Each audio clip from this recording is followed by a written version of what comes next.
Olá, sejam bem-vindas, sejam bem-vindos aqui ao canal Academia Jung. Então, nessa série de vídeos que eu tenho falado sobre depressão, hoje vamos falar de uma situação que não tem muito a ver com as nossas decisões diárias, né? Que diz respeito a vivências do dia a dia, mas de um movimento que acontece dentro do nosso inconsciente que pode levar a gente a sentir essa sensação de falta de energia, de falta de vontade de fazer as coisas, dificuldade de dormir, problemas para alimentação e coisas assim. Diz respeito a quando o nosso inconsciente quer que a gente assuma uma posição na sociedade, uma posição na vida, a qual a gente não está preparado no momento. Vamos lá, você está ali vivendo na sua rotina, enquanto a pessoa que tem um emprego ali de caixa, um emprego dentro de uma grande empresa, que você é um funcionário, mas sente dentro de você um potencial para ir muito mais além. Só que a sociedade vai sempre dizer assim, não, cuida do seu básico, tem aquilo que preocupe com a segurança, e na verdade algo te diz que você deveria assumir um cargo maior ou que você deveria estar numa situação de mais visibilidade, o que não é para todo mundo, né? Não é falar assim, as propagandas costumam dizer, né? Ou então que seja empreendedor e tal, nem todo mundo vai ter esse espírito, mas também existem pessoas que não vão ter o espírito de ficar na rotina do dia a dia.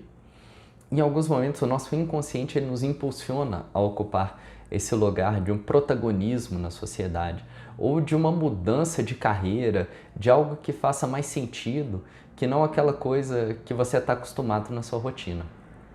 Então, vem na forma de sonhos, vem na forma de um impulso para essa mudança e que se vamos restringindo e nos forçando para que isso não aconteça, a gente começa a adoecer. Existem até algumas histórias, por exemplo, um grande antropólogo brasileiro, foi até senador nosso, ele pesquisava as tribos indígenas, e ele pesquisou uma tribo uma vez, chamava Cadueus, não uma vez, né? Ele fez uma grande pesquisa sobre o assunto, em que o xamã ele era escolhido a partir de um sonho. É o que a gente costuma chamar de grandes sonhos.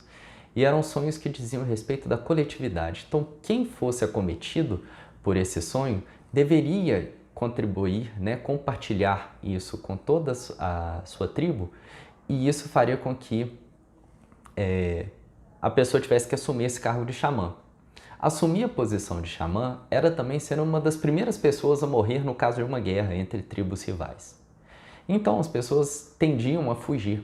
Só que quando a pessoa se recusava a assumir esse cargo, ela acabava sendo acometida por uma doença. E exatamente acontecendo tudo isso que eu comentei com vocês, dificuldade de dormir, de comer, de se relacionar com as pessoas, porque ela estava guardando um segredo. E quando a gente guarda um segredo para toda a comunidade, a gente acaba se adoecendo, a gente acaba com a sensação de que está traindo. E quando a pessoa finalmente vendo que esse sofrimento, ela não suportava mais isso, guardar esse segredo para si, ela compartilhava isso com a comunidade. E era colocada nessa posição, né, do xamã no caso, e todos esses males que ela sentia passavam.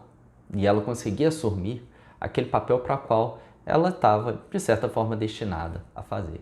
E isso pode acontecer com a gente na nossa sociedade. Algumas pessoas têm um potencial para estar diante de um público, assumir um cargo, né, de projeção social, enquanto outros vão ter um impulso ou vão se sentir muito mais confortáveis em estar numa posição mais rotineira, mais do dia a dia, e não dizendo que uma é melhor do que a outra, apesar da gente dar uma valorização diferente, isso é uma decisão social, mas uma sociedade ela não existe sem essas pessoas que cuidam da rotina de um dia a dia. Nem todo mundo. Imagina uma sociedade feita apenas por pessoas exuberantes, que se sobressaíssem, que fossem expoentes, sempre inovadoras. A inovação ela é um ponto dentro de uma situação muito maior.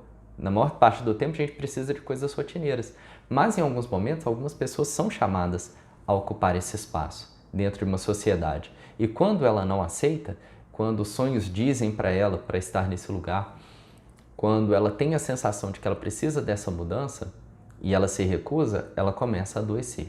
Então, não aceitar a progressão da nossa personalidade, não aceitar que em algum momento aquele cargo que a gente ocupa, aquela posição na sociedade que a gente ocupa, aquela posição na família, aquela posição no relacionamento, a gente sente que aquilo não é mais nosso espaço, algo nos impulsiona a mudar e a gente se recusa, então nesse momento a gente vai começar a adoecer.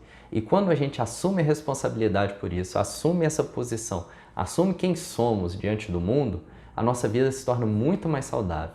Mesmo que para isso a gente tenha que enfrentar diversas batalhas, porque a sociedade nem sempre quer que a gente se sobressaia. As outras pessoas às vezes não querem que a gente sobressaia, mas é importante fazer a luta, se posicionar, estar diante das pessoas, dizendo quem somos, com toda a verdade que nós carregamos, e com isso sentiremos muito mais leves com nós mesmos. Estando mais leves com a nossa própria personalidade, sentiremos muito mais coragem para enfrentar o mundo. Espero ter ajudado algumas pessoas a encararem, se encorajarem a enfrentar, seus medos e seguirem esses impulsos que sentem. E qualquer dúvida que tenha ficado, entre em contato comigo, estou super disponível para poder compartilhar com vocês. Tá certo? Então, até semana que vem. Um grande abraço!